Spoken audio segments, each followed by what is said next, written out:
Good evening, everybody. I'm Robert Williams, the principal of Best Academy. Thank you for joining us today. Good morning. Good morning. My name is Markel Copeland. For you all that are aware, and for those who were aware before me, I'm your co-teacher.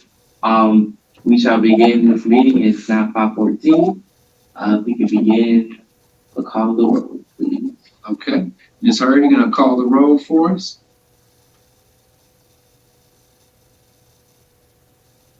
We have Peyton Ramos. Are you present, Peyton? You're on the call? Yes, sir. Yeah. Ms. Evans is on the call. Yes, my mom too. Yes, I'm here, Mr. Williams. Okay. All right, Mama F. You got Mr. Singer. Present. Excuse me? Hope Dixon. Here. Mr. Davis. Here. We have Mr. Brooks. I believe Mr. Brooks is not on the call. And do we have a quorum, Chair? Yes, we have a quorum. We shall move. Proceed. Action. Okay. Oh, we're missing which one. Okay. We will now move on to action items, which we've done the SEL activity, which was, if you haven't already, it was what was your favorite holiday and not holiday season and why. Now we shall move on to the approval of the agenda. We have a motion to Is there a motion to approve? Motion to approve. I second. Miss Hope, alongside Mr. Davis, second the motion to approve. All in favor say aye. Aye. All opposed. The agenda is approved. We shall now move on to the approval of the previous minutes. Do I have a motion to approve? Motion to approve. Second. Ms. Heard motion with Mr. Davis seconding. All in favor say aye. Aye. All opposed. The ayes have it. We will now move on to our discussion items. All right. So we have for us last year, we went over our school strategic plan in which we highlighted looked at our mission, our vision, which our vision is to create a high-performing single-gender exemplar that produces transformational leaders who contribute to the community, with the mission being provide a caring, collaborative, and rigorous single-gender environment where the community of learners empowers scholars to be college and career ready. And as we looked at our goals, they were tied to the percentage of students scoring proficient and above, both in ELA and math at the middle and the high, as well as looking at our right score data and looking at our average score going up in 6th and 7th grade, as well as our 11th graders in American Lit. When we looked at our school strategic priorities, last year we moved them around in terms of the rank order of our school strategic priorities. We moved increasing family engagement through positive interaction with school and partnership opportunities to number one. Our second school strategic priority is to use data to drive instructional decisions. Number three is to strengthen staff capacity, support core content knowledge, STEM, and needs of students. Number four was to utilize flexible learning tools, technology integration, and targeted instruction to personalize learning for all students. Number five was to implement whole child systems of supports with the integration of SEL to address academic and non-academic performance. And number six was to implement a STEM enriched curriculum to drive interdisciplinary and project-based teaching and learning approaches. Through that, with that particular order, we had the school strategies that, if you look to the far right column, that outlined how are we going to, as a school, implement these school priorities that we have for the school year. And so one modification we made this year was relating to SEL, where we said that we didn't necessarily, we weren't going to use second step. We were going to create it in-house, and Mr. Bakari Moore has led that effort. A couple of other changes when we were looking at with the switch from or switching increasing family engagement to number one, we really wanted to focus on having some parent-teacher teams, having more interactions with parents where they were more integrated into the school, and having an open door policy. For this is the rank order right here from the highest priority to the lowest, and these were what we used to look at the budget and looked at the information on how are we going to align our resources to the school priorities last year is what we used that for our ranking and align that to our budget priorities as well. When we looked at increasing family engagement from a SIP SMART goal, we have that our CCRPI attendance will increase. And CCRPI attendance is where a student is present for 90% or more during the school year. We want that number to be high. We want our students here each and every day. When we, as a school, we're striving for 4 percentage points more than what we had last year. And so we're looking at that number being 80% or higher for our goal. Typically, middle school has a higher rate than high school students. We were really excited though this last year because we had our seniors, okay, we have one in the room too. The seniors had the highest attendance rate for the month of August. So kudos, clap it up for our seniors. They did well. They did well. Absolutely. And we said that in terms of our other priorities that we wanted to make sure that we're using that data, we're using the EOG and our EOC scores are going to be what is used attached to our SMART goal. We're going 7 percentage points, developing or higher on the milestones is what we're looking to achieve. And when we look at staff capacity, we're looking at STEM certification through Cognitive, as well as professional development. This year, we have a new curriculum for English. And so we have a lot of professional learning as well as our monitoring tool. We have Mastery Connect this year, which is our way. The district is providing that as a resource for us. We have bought other subscriptions like IXL, Progress Learning as well, to help us with our data, make sure that we're able to analyze our data, create exit tickets, and assess students to see which standards they have mastered. Yes, sir. President Williams, where are we on that STEM certification? What's the expiration date on the current one? So this year.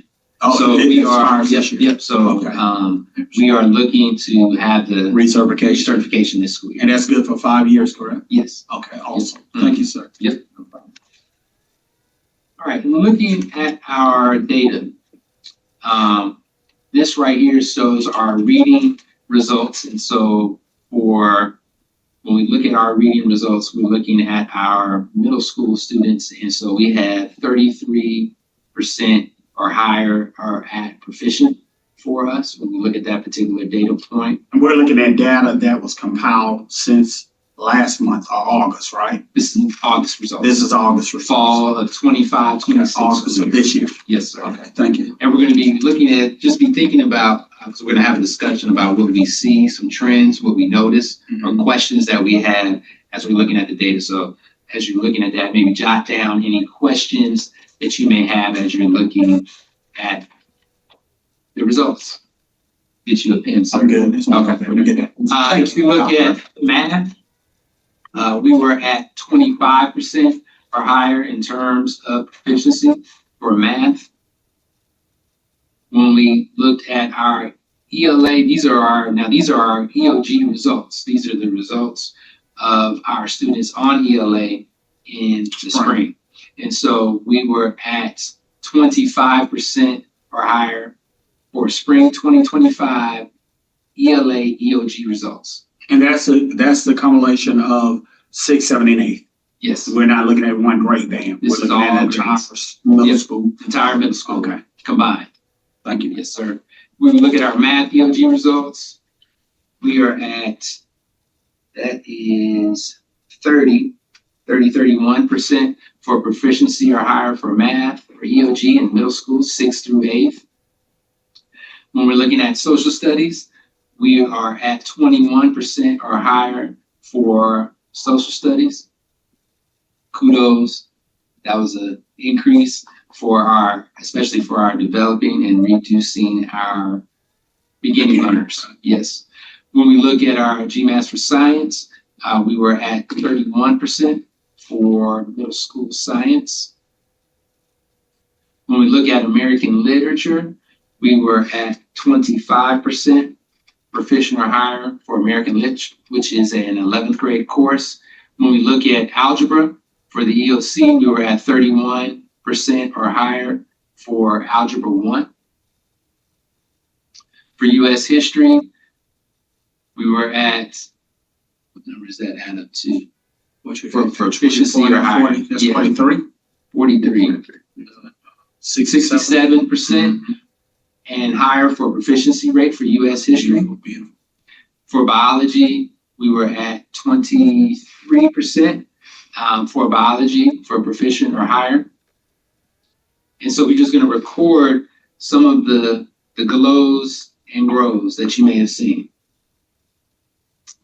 Does anybody? Was that, Yes. it was high school? Was that U.S. history? U.S. history? Yes, sir. Yeah, was 67%, I believe you said? Yep. When we add those? 67%. Yes, that was. Yeah, that is definitely a glow. And that grow is definitely biology. That was on the low end of the spectrum at 23%, if my memory serves me correct. Okay.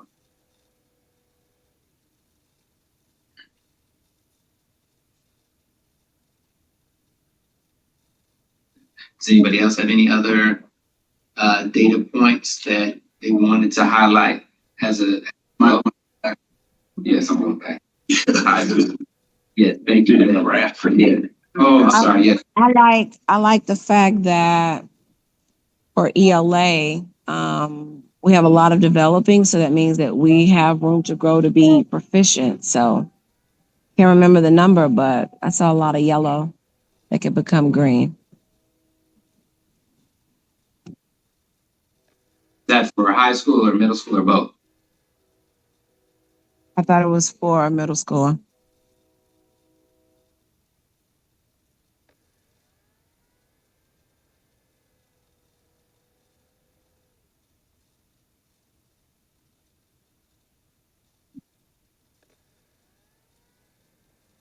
You said that the biology that there was. I believe biology was 23%. So that's a major area of concern. Even at 7%, it only gives us 30. I mean, that's some movement though. Right. And with ELA, there's an opportunity to increase the proficiency or higher. I know I heard that the middle school lowered the number of beginning learners. For ELA overall, we can also increase the number of students' proficiency or higher. And we can move some of those proficients to distinguished. That's for middle school. I guess my question with this data is retention of those students.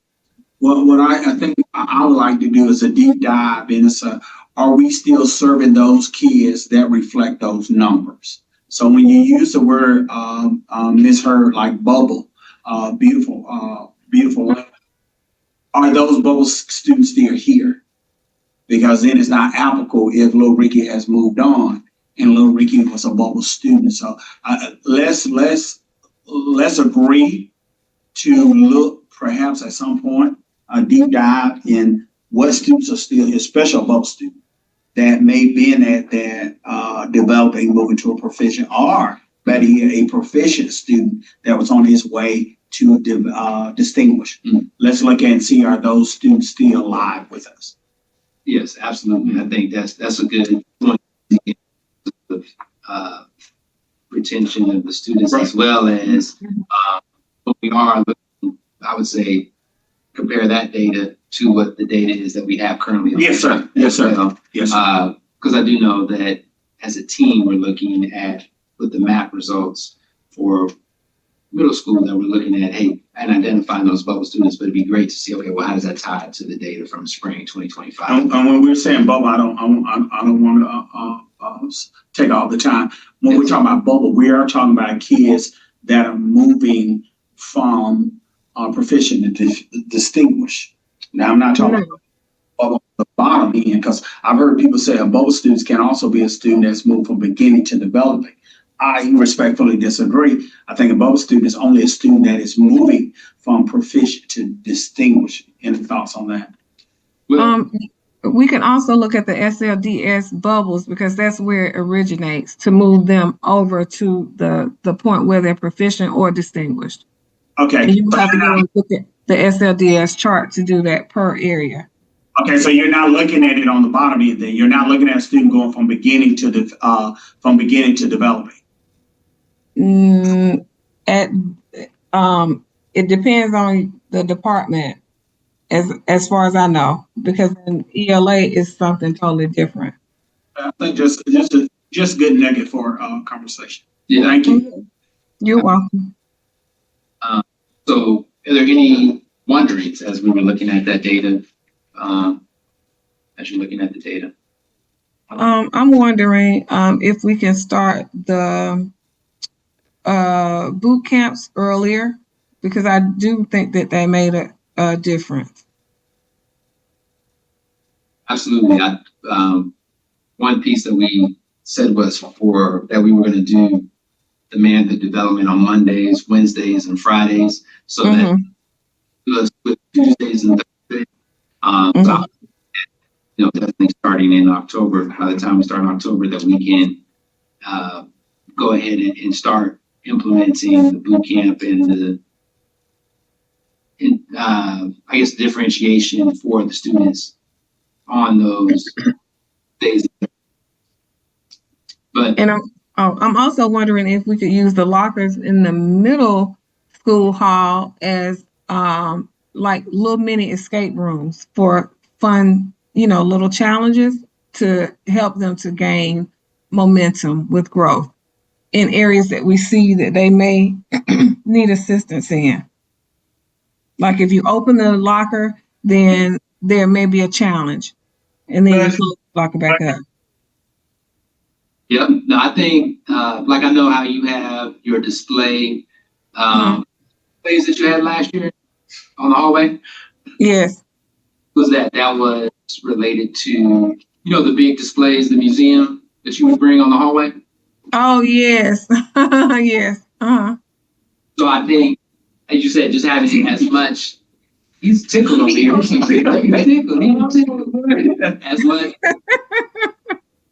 As much,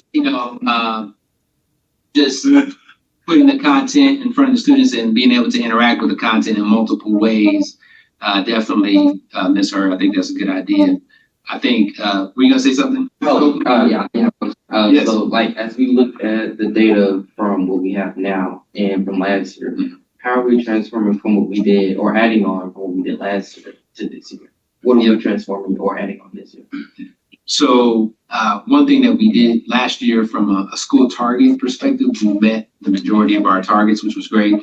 From a Georgia DOE, the Georgia Department of Education gives us goals based on the previous year's performance. And so, again, we met most of our targets, which was fantastic. And so to continue that momentum as a staff saying, what was working and removing some of those things that aren't working for us just as a whole, and increasing for the math department, for example, they're increasing their stations that they do, because in math in the middle school, they have 2 days where they're Mariah Moore report in front of the CSK school immediately. Mariah Moore report to CSK buses immediately. So we are being more intentional with the data to have our different stations that as we're reteaching students and being able to make sure that,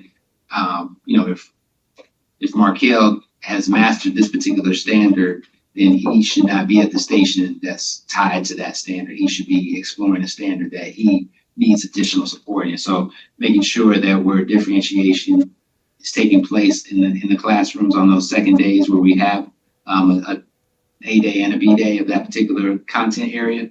We also have more students in the Algebra 1 support this year. We're going to come to a part where we look at enrollment and how enrollment increased this year and what we're looking to add for this year. Did you want to add anything, Mr. Davis or Ms. Hurd or any of the other staff on the call? I'm just wondering, just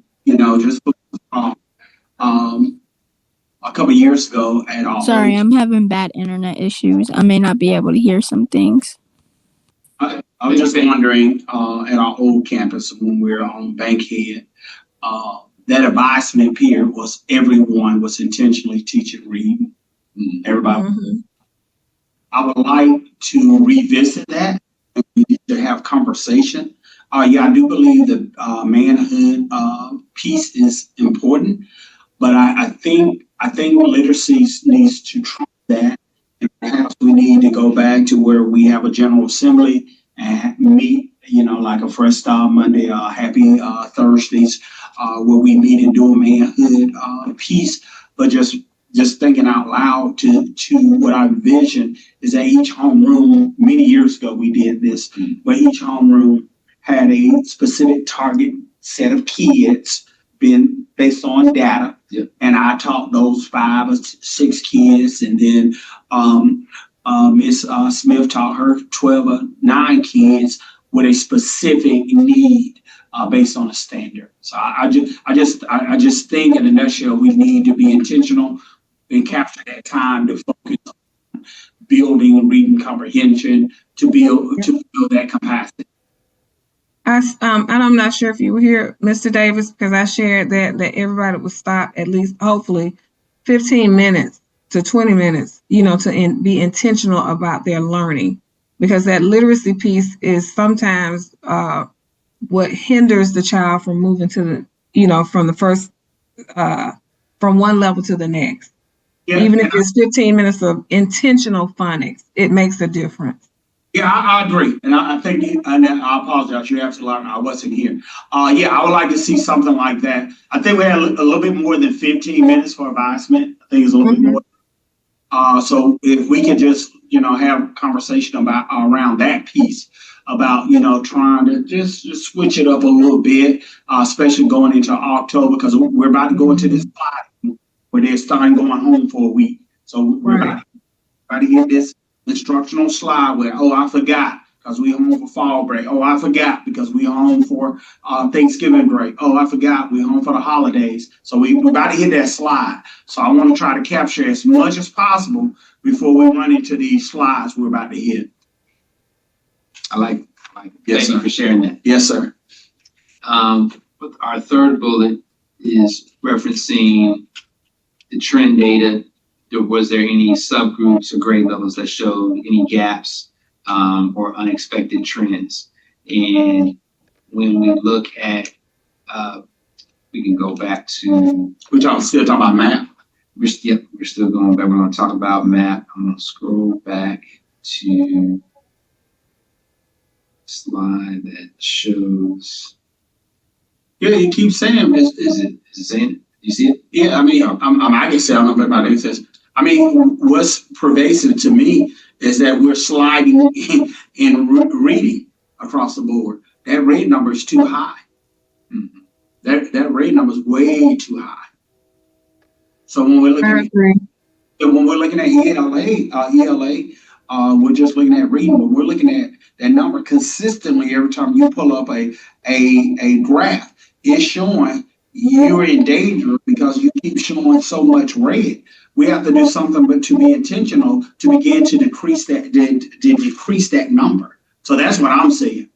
I'm saying that ELA is a problem. Reading is a problem. And I go back to my colleague, Ms. Hurd. We have to do something to be intentional with reading. We have to be more intentional just beyond the set time in the given classroom curriculum. Right. We got to be intentional. I I just want to see more done when it comes to reading. Absolutely. And I think when we look at the disabilities particular subgroup, is not as high as the general ed. So that's definitely a concern. I see that as a gap. The SWD population. To narrow that gap. We have to narrow that gap and increase the proficiency level. So I did see that as a gap within the data. I think too, we need to raise our expectations, even though, we know that they, some, children have some exceptionalities. We still have to put an expectation there that they will grow. Yeah, but in addition to that, and I don't mean to dominate the air. In addition to raise our expectation, we also have to increase our assessment. We have to assess that reading component a lot more frequently. Even if it's 2 or 3 questions, read this, show me other comprehension. It has to be constantly assessment, just as we did as parents. We're reading to our kid, hey, what did I just say? What did the bear do? What did he do? What you think is gonna do next? Just gauging for comprehension at some point. So I think, just me again, I just think at some point we have to increase our frequency of assessment, and instead of waiting to the last minute to look at that picture. Should we do, Principal Williams, could we do like a cross-curricular activities where we can see the reading embedded in each subject? Perhaps? Yep, we can. And I know, like, for example, Mr. Davis, for his alternate day that he doesn't see 6th grade, we talked about infusing the literacy piece in study. Through the lens of reading. Yep, through the lens of reading. Yeah. And so, as teachers,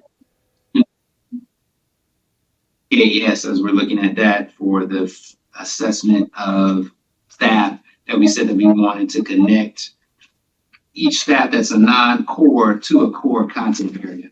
So, for example, JROTC let 3 and 4 sees juniors and seniors. So let's also help promote literacy for that particular content and incorporate. Right. It was for U.S. history because they teach 11th graders U.S. history, and so making sure that ties directly to some of the standards for JROTC. Correct. And even art with ELA, because when they write or create a poem or any type of work of art, to help them to see that it should, based on descriptive details, be able to be translated into something creative.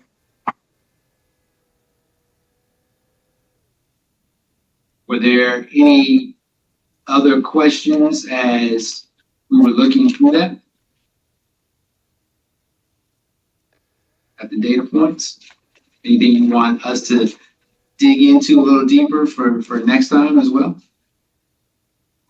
Greetings, everyone. This is Akila Light. I apologize for my tardiness, but I definitely would like to look into it a little bit. And since I'm late, I will take that time outside of this meeting and be able to, if it's welcome to the group, make suggestions and recommendations in our next forum. Thank you. All right.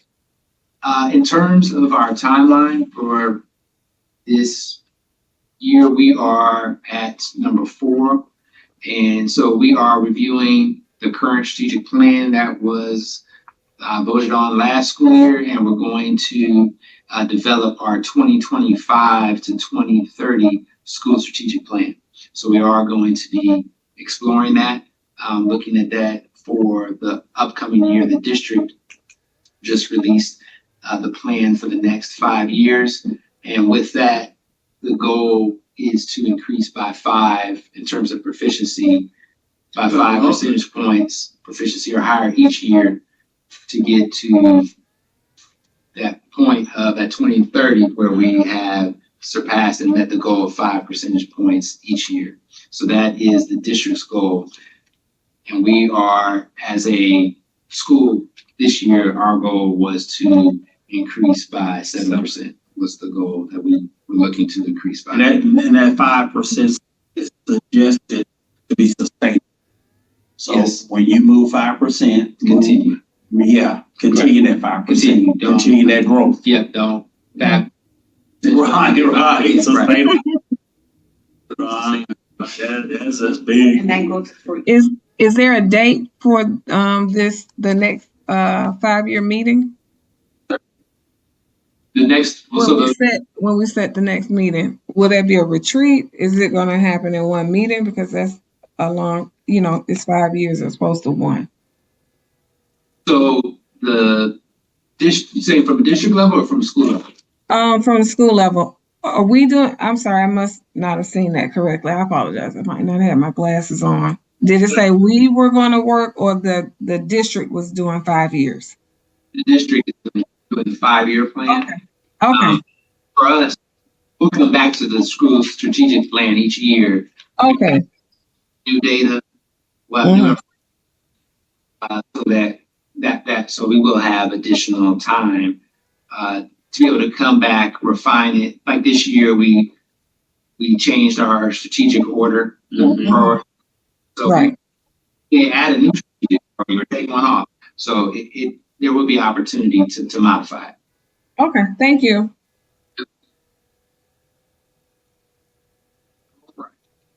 So in terms of leveling and budget adjustment for this year, we were projected at 275 students. We were above that and we're at 292. So we were 17 students over. So the budget adjustment for us is positive, which is great. So we're going to get additional funds. More money. More money. And so we are looking at different ways of, utilizing those funds. And so one way, what I was alluding to earlier, was to have potentially an additional hourly math teacher that would be able to do more Algebra 1 support, as well as in listening to the conversation relating to literacy, adding potentially an hourly teacher to be able to offer. Right now we have 2 reading classes at the high school level, but we can definitely use more to help students. We do have at the middle school, we do have teachers that have an A day and a B day of where they can work and dig into the standards more so on that second day, where they are differentiating and filling in any gaps, or so the students can demonstrate math. And does anybody have any other suggestions? And are those teachers that were working specifically with your SWD population? Are they working with a specific targeted population? Are they just working with supporting teachers? They're working with the particular content. Okay. The content. And so like right now we have resource room classes where it's a small class size, maybe up to 8 students. What were your thoughts? What were you thinking? Well, the same was thinking, so with a classroom being that small, you can really intensify and be intentional with the instruction. That's what I was looking for. Okay.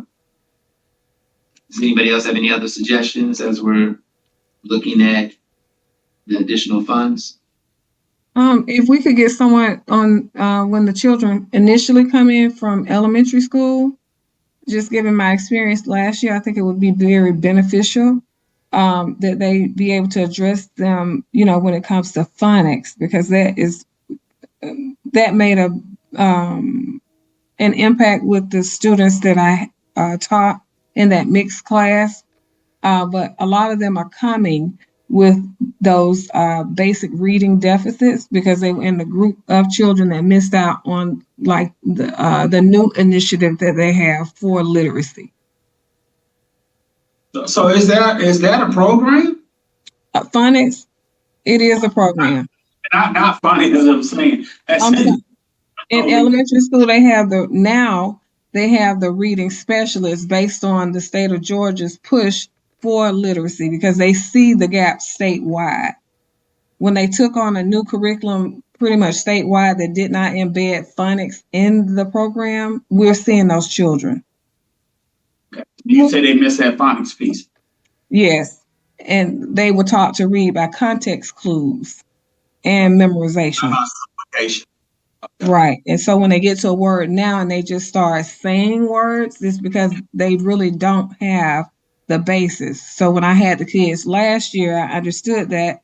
I bought Hooked on Phonics and taught them foundationally so they would know to sound the word out so that they could begin to read.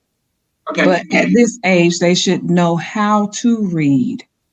So may I ask how useful did you find Hooked on Phonics? Oh, it's very useful. I used it even when I taught in early childhood. So is that something perhaps we should entertain as a purchase? I think it should be done, definitely, because it teaches them on a foundational level. It's very easy. And if we cannot purchase it, then I could give you a list of videos that could be done free. Will it kill that 101? I'm sorry? Would it kill that $100,000 money that we have? Would it No, it won't. It's a few $100. Oh, gee, willikers. Yeah, it won't even be that much if everybody does it. That in the trunk of a car. We pay for that. Right. You can pull out your card, Ricky Davis. With put on there. You can write it off on your taxes. A philanthropic benefit. Beautiful, Miss. Beautiful, Miss. Thank you. All right, thank you. And so this was last year. This was presented to us that if we Title I hold back as a particular amount of funds, and this was copy and pasted from last year. This is what we said that we were going to purchase once these funds are available. And so we said we were going to do this, technology with iReady, iExcel. We already have iExcel. We have some training coming up, not with PBL Works, but with a different organization to help us through that STEM PBL in preparation for the Cognia certification piece. How useful? I'll speak to the teachers here. How useful is iReady and iExcel? Is it worth the bang? I just didn't know it was $13,483. It's not there. Miss Hurt is all about saving coins, but making coins. For $13,483. No, that was a hard no. I think with the iReady, I'm not sure about that. I just want to jump in quick.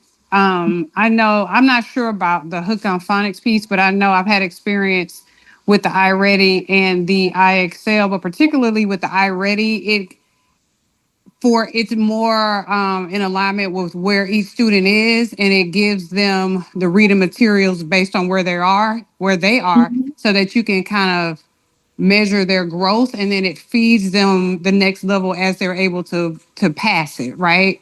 Does the Hooked on Phonics program do that? Those are two separate programs. The Hooked on Phonics is there for foundational reading. Okay. iReady is ready when the child is able to read. Yes. Then they can read. But the thing that I find as an ELA teacher with the iReady, there are other programs where the children can actually read to you so that you can understand where they are as an instructor. Okay, great. iReady is still, they're still a little, they're definitely independent. And if you're trying to address what's going on with reading and comprehension, that teacher actually needs to hear what is going on with that group. So I think with the iReady, it answers the question, I think somebody said earlier where we need to assess them more frequently. Right. With the iReady. It answers that. Yes. I agree. Thank you. And then I had another question. Do we ever do any summer reading or math packet requirements that they work on as students already enrolled in Best Academy, preparing them for the upcoming year? So the district, we typically will send what the district has for families. They have like a suggested reading, and we also have a piece for like the academic decathlon. Did you? I've never seen it. Not as a mom. And what I will say that's a good way to keep them engaged throughout the summer and not falling off between the time that they're away and getting back. Absolutely. So we would definitely ensure that everybody does get that. And I've seen Mr. Singer is on. How does enrichment work, Mr. Singer, for the summertime for the students in Project Success? So we used to do summer programs. We haven't done one probably since COVID. Well, we did one right after, I think 22 was the last time we did it. We focus on STEM initiatives for the most part. We haven't done it because primarily we had a lot of the younger students. So the numbers, it just didn't make sense for us to continue investing in that because a lot of the older kids have to work in the summertime. So we had a lot of middle schools, which is okay. But again, we just decided as an organization that right now we're not going to, the only other summer program we do is the robotics program for the summer. But that's still going on. We still do that every summer. And they do their curriculum. We do a lot of reading and a lot of hands-on activities at Dr. Johnson's facilities. What grade? You said, is that middle school you said primarily? Yeah, we had more. See, when we did it last in 22, we probably averaged about 32 kids a day. And it was probably more like 25 of them were middle schoolers.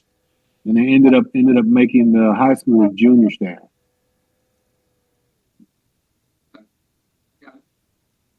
Yeah, we did a lot, still all around STEM. Okay. Thank you, sir. Uh-huh. Share my screen here. I don't know. You think it would be an idea if we I don't want to give incentives? Because I know like last year we read the most books in middle school. Is that the case? We got that recognition by the district? I think that really does work. With my younger son's school, they do what's called Mission to a Million. And so they have this program where they're, want to have read 1 million books across, he's in 5th grade, which is middle school there. And they are uniformed. So they have vests for like the top, whatever percent. And, they award them in different ways. And obviously we would just figure out the best way for our students. Yeah. What do you think about that, Principal Williams? Maybe incentives? I love it. I think, as Ms. Light said, make sure you're getting the word out in terms of, hey, this is what the recommendation is, or this is what would help you be prepared day one, walking through the door. Having that, I think, is a good idea as well. Yep, that would be great. All right. In terms of our Ms. Hurd, while I'm pulling this up, Ms. Hurd, yes. We do have to vote on our meetings in which we're going to have public comment. And so if you just pull up the notes from last week, that'd be great, so that we could just identify that when we are doing that. That'd be great if you can pull that up for us. The notes for what? I'm sorry. Week's meeting. Minutes from last week's meeting, just so we can identify the date. From last month's meeting? Yes. Okay, thank you. And so, because we did not lose any staff members, there was no loss of personnel for us because we got additional funds. And so we are going to look at, again, those two potential positions of ELA, reading and math for an hourly position is what we're going to look at. When we look the comprehensive long range plan, the district has been discussing that in terms of looking at what the plans are for utilization of buildings to increase what that looks like. And so you can see upcoming public meetings are on October 20th and November 10th. And there's virtual on those days at noon, and then in person at 6 p.m. And you're able to, if you go to the district's website, you can kind of see the different scenarios that are being considered regarding the comprehensive long-range facilities plan. And nothing is etched in stone. Nothing is etched in stone. No, One of the things they reiterate that nothing is etched in stone. Correct. correct. Everything is very fluid. We have the G3 Summit. I know it was rescheduled. This is the information for the Go Team G3 Summit, which is September 27th from 8:30 to 2:30. And again, some of the topics will be charter system, stakeholder agreement, engagement, as well as the strategic plan in which we were talking about, where some feedback will be given and they're looking for your input. Any questions? Anybody have any questions, outstanding questions? None here. I have those dates when you're ready. What were you saying, Mr. Singer? It's misheard. I was saying no questions on my I'm my sorry. part. No, you good, Ms. Hurd. Thank you. You have anything, Cope? I'm good. We have homecoming September 25th at 7 p.m. at Lakewood. Lakewood at Lakewood. And Ms. Herb, do you mind sharing that? Yes, ceremony. Thursday. Okay. The tentative dates are October 21st, 2025, November 18th, 2025, December 16th, 2025, January 20th, 2026, February 17th, 2026. Oh, those are the dates that we said we were going to do. Perfect. Okay. We do have to vote on those days being for public comment. Do we have a motion to vote on the date? So moved. Mr. Singer's motion with the second from Mr. Davis. All in favor say aye. Aye. All opposed. The motion carries. Somebody publish those. So So we know those dates and we'll put that on the school website for the calendar. Thank you. Mr. Davis had another announcement. I don't know the date. This Thursday, the 18th. The 18th, from 2:30 to, I'm gonna say 2 o'clock. From 2 o'clock to 3:30, we'll be doing the sixth graders crest. We'll be doing that ceremony, so we want to put that out there. You got any sixth graders? Know anyone who has any sixth grader? If you've never been to the event, we certainly want to invite you to come up to the schoolhouse. We'll be here Thursday from 2 to 3:30 for the cresting of our sixth graders as they bridge over and begin to wear their crest. Fantastic. One announcement. Best Academy recently went to the Democracy Fest on the 12th from last Friday. They really enjoyed it. They really had fun. As they enter back in the schools, we need to make sure that the seniors who are eligible and juniors to vote, register to vote. And we also need to make sure that those juniors and seniors fill that feedback survey out that came within their emails. So we're making sure that's getting done because the district wants to see, make sure all our registered students are eligible to vote. Indeed, sir. Absolutely. All right. If there is no other announcements, is there a motion to adjourn? Move. Ms. Hartman, all in favor say aye. Aye. All opposed. Bye. The time is now 6:06. Have a great day. Thank you, everyone. Thank you. Thank you. Thank you. Thank you all. Thank you. Bye-bye. Thank you for saying that. Oh, don't hang up, please. Hold on one second. Can I ask a quick question? How did the juniors and seniors receive